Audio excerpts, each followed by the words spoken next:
Have you ever wondered what it really takes to be at the top of your leadership game? Today we're going to listen to Matt Rhule, who is the head coach of the Nebraska Cornhuskers. And he's going to talk about a number of things, including extreme accountability, including how you build a team out of radically talented individuals, and what it takes to really be the best at what you do. So listen up. This is the Arable Leader podcast. I'm Karl Martin, and we're exploring true, brave, kind, curious leadership, leading from your soul. Hey everyone, welcome again to the Arable Leader podcast with me, Karl Martin. And today we've got a massive treat. We have a friend, Matt Rhule, who is going to talk to us about leadership, about coaching, about how you get the best out of talent.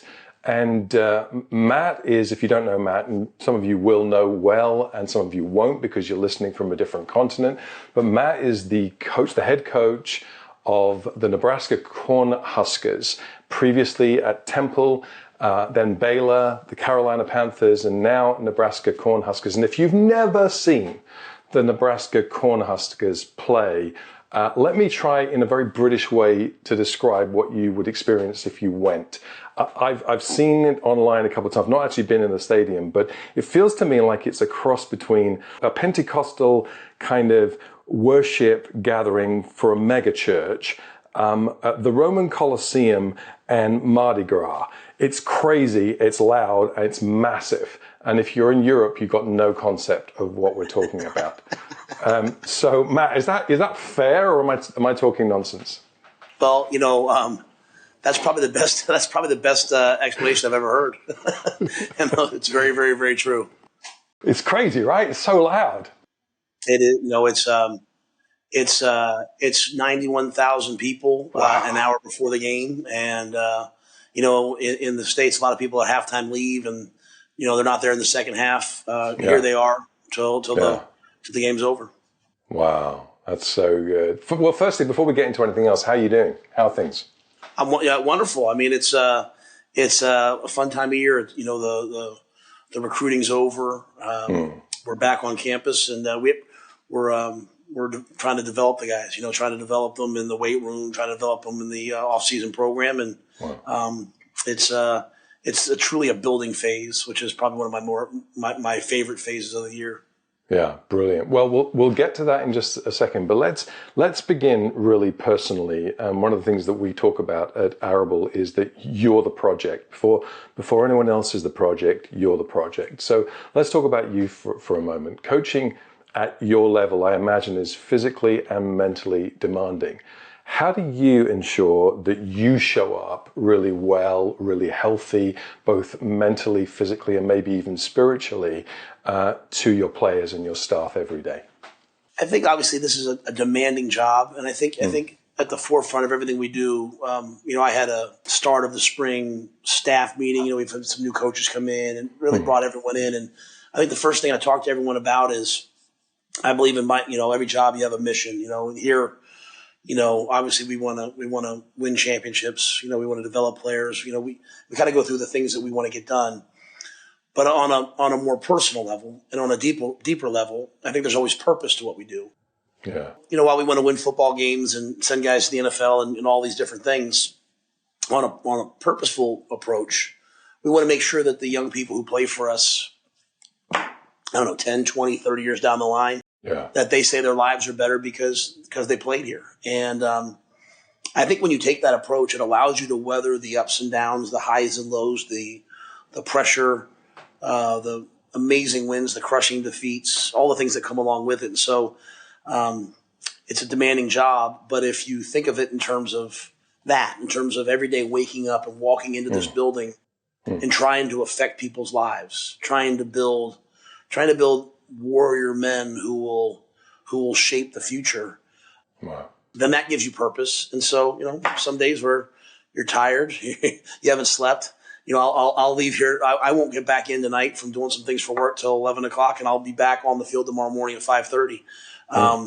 But that's demanding. But if it's all in the greater good, if it's all in the chase of being out there tomorrow morning so that I can help our players be a little bit better in every aspect of their lives, then then I do show up with a positive attitude. I do show up with a really, really purposeful approach. And I think that more than anything else, I think that is the thing that I've learned through my years doing this. Wow. That's really helpful. Well, let's talk about the team just for a second. One of the things I probably overshare and overspeak about is that there is no such thing as an individual. There is only team. Now, of course, that's an overblown statement because there's always an individual in a team, but there's always a team. And so when you think about your incredibly talented individuals, what is your approach to making them a true team? And I guess right now is one of the big moments in helping a team become a team on the field in a few months' time. So how do you go about taking people who are immensely talented and making them a cohesive unit that's going to make a difference on the field? Well, I think that's the job, and that's the not the hard part, but that's the secret sauce, right? I mean, you're taking people who are alphas, who are the best at what they do, who are extremely driven, who want to excel at this level so that they can gain both because they love the game and they can gain financially and then move on to the NFL. So we're taking highly driven individuals and trying to make them part of a group. And, as it says in the book Belonging, which is one of my favorite books, for there to be an us, there has to be a them. And so, we want to create us. And that comes in a lot of different ways. I think that comes through shared experiences. That comes through truly getting to know each other. That comes from suffering together. That comes from spending time together. I believe in propinquity. I believe in, whether it's my staff or our players, like getting people close to each other. I believe in, we had some people here today and we were down there at breakfast and I said, look, I showed them the football team and how, I won't allow anyone to have headsets. I won't allow them to take their food to go. I won't allow coaches to sit with other coaches. I want the coaches to sit with the players because, the art and the art of sitting there and having a conversation with somebody and getting to know somebody, especially over a meal, I think it's so powerful. So I think it's, spending time together, working out together, getting to know each other, eating together, and then eventually, starting to share experiences and then suffer together and then learning who you can count on. Talk about that a little bit because our listeners will probably be going, this is amazing stuff. And I know they will. But they're also very practical people and they're going to want to rinse and repeat things and say, well, he does that, let me try this. Give me a couple of examples of events or shared experiences or, those experiences are going to be probably organic and organized. So I recognize the organic stuff is going to happen. But when you think about organizing gatherings or shared experiences, tell me about that. Well, I think it's unique to probably every job, right? In our world, I think, we train together.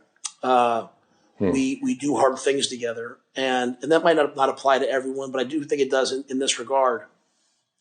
I think when I'm going through something that's difficult and challenging, and I have a task at hand that I have to do, whether we're on a leadership retreat or we're down in the weight room, and I'm doing something that's pushing me to my limit. And I look to my left and I see somebody else that's doing the same thing. Like we might not like the same music, we might not have the same job, we might not make the same amount of money, but I know that you're willing to push yourself to the very edge for the greater good, for us, the concept of us, as I am. And so I have a shared appreciation for you.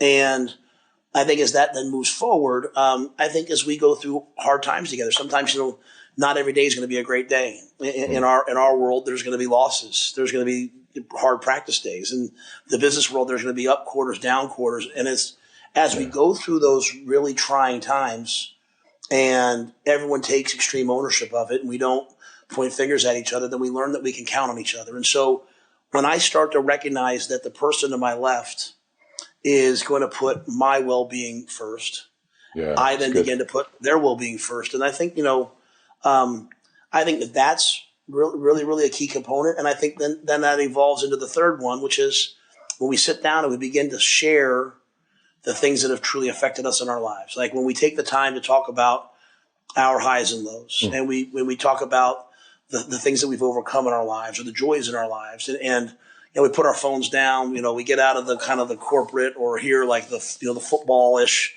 culture, and we really get to know each other as individuals. When you hear me share the things that have, shaped me, and the hard things I've been through, we share that experience. Yeah. And then I listen to you and we share that experience. And we soon find out, one of my favorite things, Carl, I'll do, when you have a football team, you have people of different ethnicities, people of different sizes, people of different places. And I'll always say, like, whoever had their mom walk in and said, hey, I have cancer, or their grandma. And the amount of hands that go up in that room.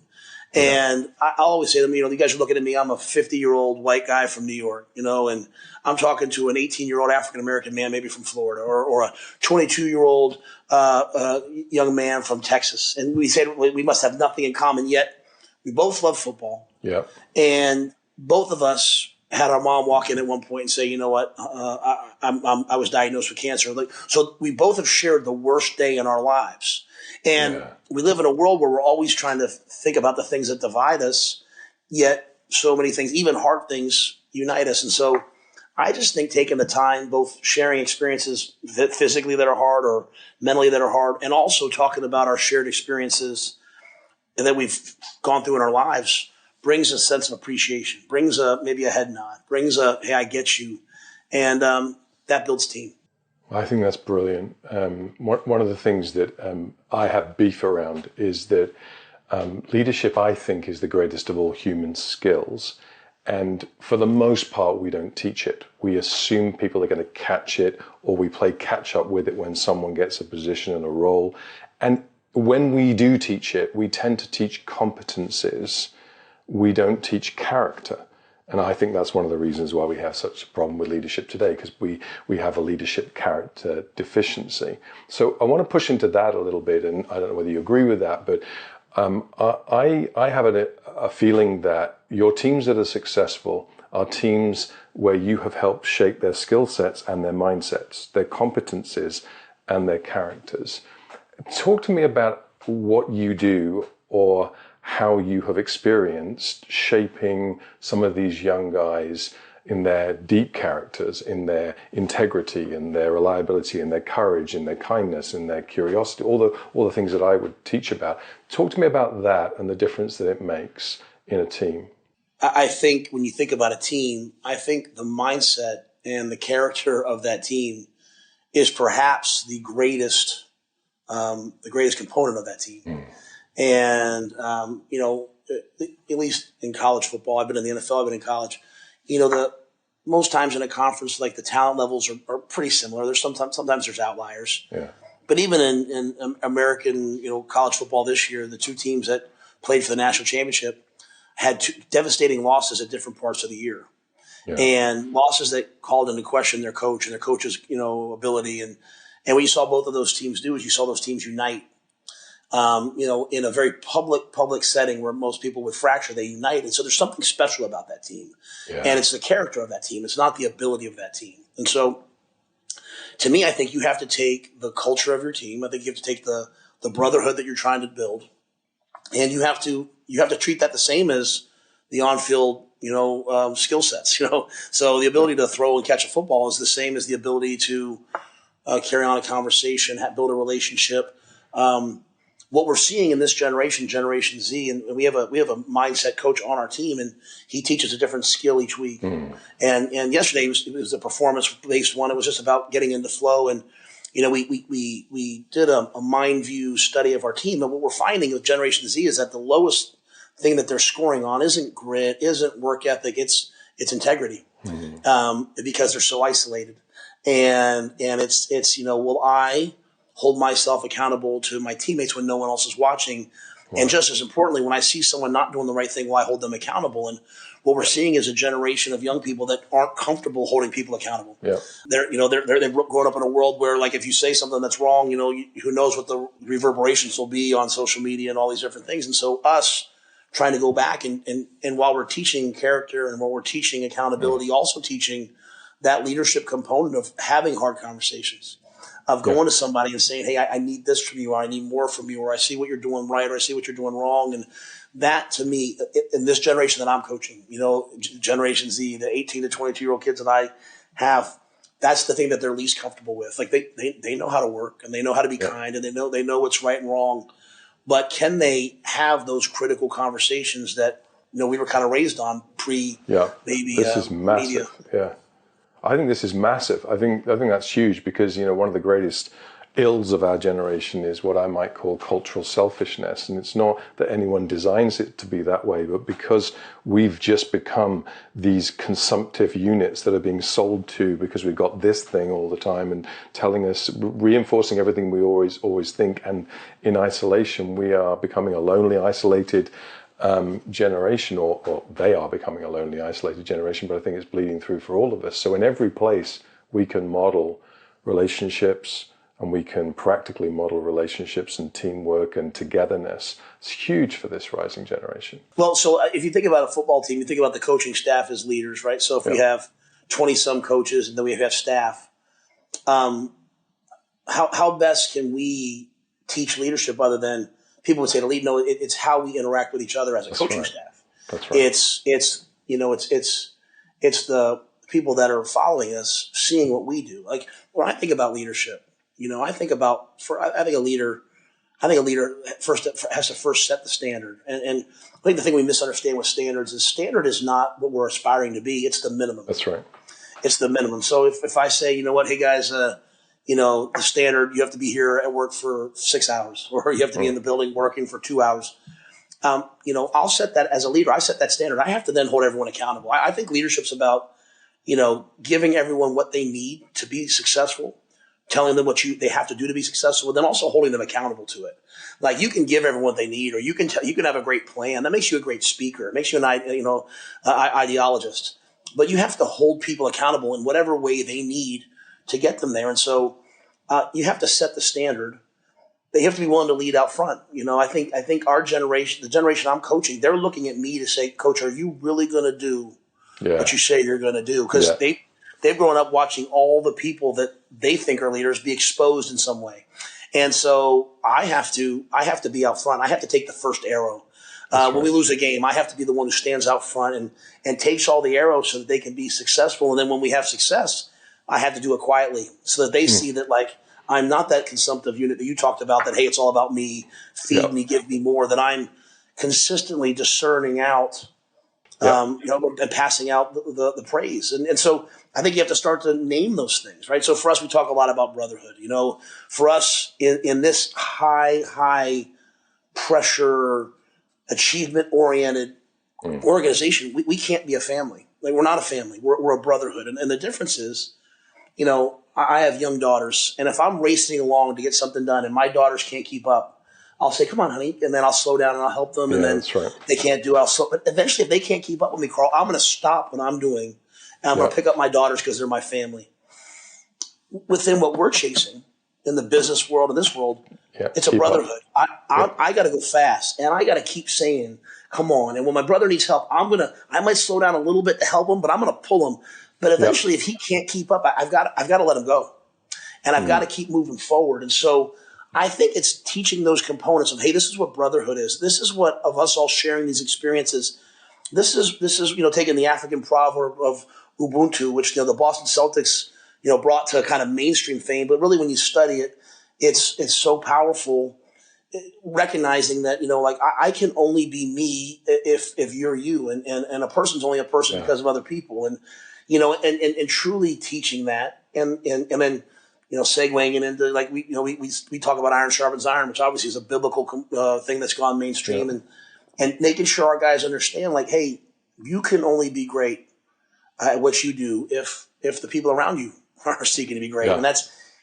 Those components, we talk about mudita, the Japanese proverb, the Japanese principle of, vicarious joy by watching other people be successful. Because in our sport, so often, like, I want the touchdown and he gets it. And, whereas we would like to think that from a character perspective, I'm naturally happy for you. I've got to teach that. I've got to teach that concept so that maybe they've never experienced it. But if they start to learn that, hey, I'm part of a brotherhood and we're all trying to get a little bit better every day and we're pushing each other and holding each other accountable, and that's okay because we care about where everyone ends up, because we understand I can't be great if you're not great because of Ubuntu, or when you have success, I'm going to be happy for you because eventually, hopefully when I have success, you'll be happy for me, Mudita. I think teaching those things and naming them, I think the guys probably look at me sometimes like I'm nuts, but it's my way of doing it. I think it's excellent because actually, and not just teaching it, but modeling it, messaging it, managing it, measuring it, saying this is who we are, this is what we're doing.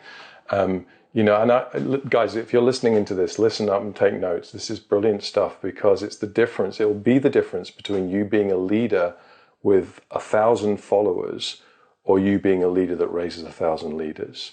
And that's what leadership is really about. It's about raising other leaders who raise other leaders. And it becomes this slinky, this spiraling approach to creating a nation of leaders, which changes things. So I'm going to ask a question which I think I know the answer to, but you tell me if I'm right at the end of the day.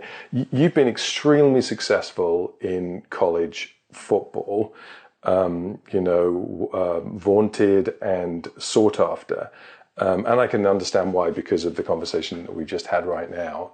I want to be part of your team. I've already said I'd quite like to be whatever it is, a linebacker whatever the Travis Kelce plays. I think I could probably tight end. You want to catch the ball. I think I could put a shift. I think I could put a shift in. But here's the thing. You had, was it 1 or 2 seasons at the Carolina Panthers? What you do in college didn't translate quite as well at the NFL. Was that just an anomaly? Was it like all the things were stacked against you, or is there a reason why it works here and doesn't work there? Tell me. No, that's a great question. I think the thing I learned, I was the head coach of the Carolina Panthers for 2 years, and then in my third year, I coached 5 games, and then to your point, I was fired.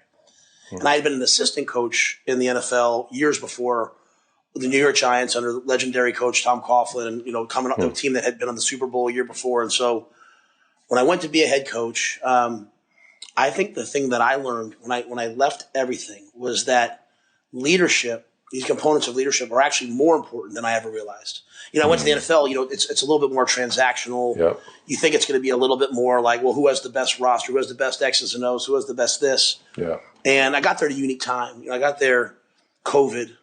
And so, like, my first off season was me like this, talking to guys on Zoom, not having a chance to be around players. Yeah. And then that fall, I coached with a mask on and never really up close and personal with guys. And then the second year, the masks were on for a little bit, then they kind of came off. But I still felt the after effects of that.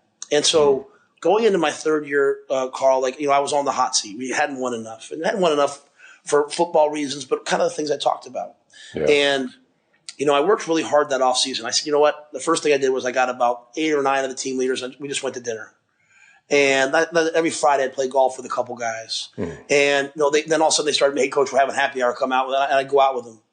And it didn't work out. We didn't win enough games that year. We lost on a last second field goal to the Giants. We lost on a last second field goal to the Browns.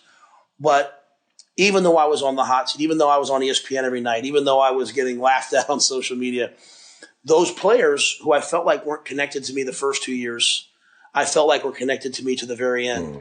And in fact, when I got fired, I went to the team meeting and I kind of said a couple things. And then I said, guys, I'm not going to be the head coach anymore. And I said, and I want to thank you for everything you've done. I said, I hope if you've learned one thing from me, it's leadership. That in the hardest of times, the most trying of times, instead of ever putting it back on you, instead of ever pushing it back on you, I've learned what leadership means. It means to take it so that I took everything I could take so that you guys could go out there and just focus on your job, so that you could be great at what you do. And I think that's what leadership is. It's there's a great book, by Simon Sinek, and in it he has a poem, and it basically says, to start it, it says, leaders run headfirst into the unknown. Yeah. And I felt like during that time when I left, I came back and I said, you know what, even at the highest of levels with the most talented athletes in the world, it's about relationship. It's about connection. It's about leadership. It's about people knowing that, like, you know what, I will stand in front and protect you, my brother, all day so you can go be great at what you do. Yeah. So when I came back to college, do I think I could go coaching? Absolutely. but it just didn't work out. And it's kind of the world that you live in pro sports, right? Like, the ball bounces the wrong way, it doesn't work out. But I came back to college saying now more than ever, leadership, connection, relationship, it's important. I don't want to talk too long, but I do want to say this to you, Carl. I talked to the team yesterday after the workout, and I said, hey, guys, one thing I want to see from you guys, there's 125 guys on a college team, and I see you guys walking by each other all the time. I said, every time you walk by somebody, I want to see it. I want to see you dap them up. Yeah. I want to see you shake your hand. I want to see some sort of physical contact. I said, when you guys see me now, what do I do?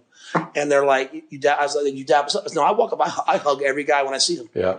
And it's because we've lost so much connection. And I realized my time in Carolina got off to such a bad start. Not an excuse, just what I learned because there was no connection. And I don't want that. I want these guys to feel connected. I want to put my arm around them. I want to grab them and punch them and touch them and be not in a physical way necessarily, but in a connective way that says, hey, you're important to me. I see you. I know you're here today. And, I think that's, again, it's a locker room. It's different than the business. I'm not advocating people in the business world walk up and hug everyone they work with. I don't want to get anybody in trouble, but I do think connection and whatever ways you can connect, I think is so, so important. I actually think that it would do a lot of good in most of the businesses that I get involved in if someone gave someone a hug and told them what they thought about them and, fist pumped or actually showed some emotional connection one to another. There's a survey that was done a few years ago. I think it was the Kellogg Business School, where they talk about the overspill effect. And this is not quite accurate, but if you work within 25 feet of high-performing people, you're 15% more likely to become high-performing yourself. And the converse is, if you're working amongst people who are low-performing, they will drag you down to the tune of 30%. So your proximity to people is huge. Who you hang out with and how they are when you hang out with them is massive. So I love what you're doing. I think it's brilliant. A couple more questions just before we let you go and do what you do brilliantly. If I cut you, which I'm not going to do because you're a big guy and you're surrounded by big guys who are brothers, right? But if I cut you, what do you bleed? What the core of the core of the core? You've talked about a number of your values, but at the core of the core of the core, what's the value and belief that drives your behavior and therefore your outcome? You asked me one. I'd like to say it's two, though, if it's all right. But I believe in love and I believe in toughness. So I believe that I believe that the thing that I can give to my players is love in whatever shape that it comes in. And so sometimes they don't like it. Like, hey, when you're here, you're going to get an education. You're going to go to class. Yep. I want to change your life. I don't want. We live in a world now that everyone wants to be comfortable, and I don't want to be comfortable. Comfort is worse than drugs. Comfort is worse than alcohol. Is worse than anything. Like I want to challenge people to be uncomfortable but in a way that changes their life because we love them. We see opportunities for them that they can't see for themselves. Yep. So I think it's that constant wanting of a connection with each person I come into contact with within the organization. And I think toughness is the other one. Like, name it what you want to name it. Grit. We define toughness here, and toughness for us is it's mental and physical strength. And we say strength because strength is something you can build, and strength is something you can improve. So we believe that toughness is mental and physical strength, which allows you then to withstand the strain of football and life. Right? Yeah. Life is hard. Football is hard. Business is hard. All of this is hard, and if we want to withstand that so that we can excel in what we love, then we have to be strong mentally and physically. And so if I can teach people to be strong, mentally strong if I can teach them to be tough. Yeah. And if they know that that's coming out of love. Now, that doesn't mean that's not tough love. I'm not saying I'm sitting here yelling and screaming at people. Like, I believe in speaking the truth in love. I believe in honesty, critical conversations. And the best thing that I think that I can ever do, Carl, is consistently talk about my life and my failures and my achievements with the guys, because if I'm willing to do that, then maybe they're willing to do that. And that talking about my time in Carolina, talking about the disappointments in my life, talking about the things I've come up short with, that when I do that for my players, I think it shows them that I'm tough. And it's also my way of telling them that I love them, that I want to give them wisdom so that they don't have to experience the same mistakes I've experienced. And that if you cut me to the core, I hope that's what will come out. Oh, that's fantastic. And if pushing back marginally, I think love is both of those things. Actually, I think love is grace and truth. So it's both of those things held together. You know, I'm not loving you if I'm letting you away with stuff that's going to damage you just because it's easy for you. I'm loving you if I'm telling you the truth and putting a mirror up against you and saying, hey, deal with this stuff. It's going to help you. Just excellent. Leaders are readers. We've got a podcast coming up in a while where I'm going to talk about the 2 or 3 books that I'm reading right now, and the 2 or 3 books some of my colleagues are reading, and how that's impacting, changing their life, disturbing them, frying their mind, even how they disagree with it, but it's really catalyzing something in them. What are you reading right now? What's stretching you? What are you thinking about right now? I was just given this book, Talent, Culture, and Teams, and I don't know anything about it other than there's a high school coach in Missouri that I've met, John Perry, really successful high school coach. And I went to visit with him. I started talking to him one day, and he said, "Hey, Matt, you should watch my podcast one of these days." And they sent me the books that he loved, and some of the books that he loved are the books that I loved. And so he told me to read this. So this is my next foray. So I'm when I was younger, I used to read a book a week, and now with kids. I try to read every night before I go to bed. What I found is I struggle to sleep, and obviously I'm on my phone a lot all day with my job. Yep. And I've tried all different things. And the number one thing to help me sleep is if I'll read right before I go to bed. Yeah. And I think way more positive things. So, well, as I said earlier, Belonging is a book that I love. And so I've been rereading Belonging because I love to reread the books with the notes within them. And I think now more than ever, this concept of us is so vital, is so important. So I'm reading Talent, Culture, and Teams, and before I go to bed at night, I'm rereading Belonging. That's brilliant. Thank you. Final thought, Matt Rhule, one rule that you would like to change about football in America, what would it be? One rule that well, right now in college football, we have like this epidemic where players can transfer at any time to go play at another team, which in of itself I like. And we have this other rule that says that you can pay players for their name, image, and likeness, and so which I like. But combined together, what you end up happening is you have players every year moving and changing and shifting based upon promises, based upon the promise of money. And what's lost then is the connection, is the development. What ends up happening is, as players look at me or they look at coaches, they're saying, well, how much you care about me can be monetized. Yeah. And that's never true, right? It's never true in anything that we do. Your value on the football field might be different than your value as a human. And if I truly tell you I care about you as a human, then it's not just that. So if they could ever just kind of come to terms with, hey, there's got to be a better system, and it's all anyone talks about in college football. So I wish it was a little bit more organized, a little bit more transparent. I would change it tomorrow. Okay. Well, my friend, I am so grateful just for this short time, and I'm sure I'm going to get out to a Cornhuskers game at some stage and paint myself red and join the worship service. But let's stay in touch. Thank you so much, my friend. All right. Thank you very much. You've been watching The Arable Leader with Karl Martin. Subscribe for more episodes with great leaders. And you can also listen to The Arable Leader wherever you get your podcasts. For more resources for leading in a healthy way, visit arableco.com and check out Karl's new book, The Cave, the Road, the Table, and the Fire.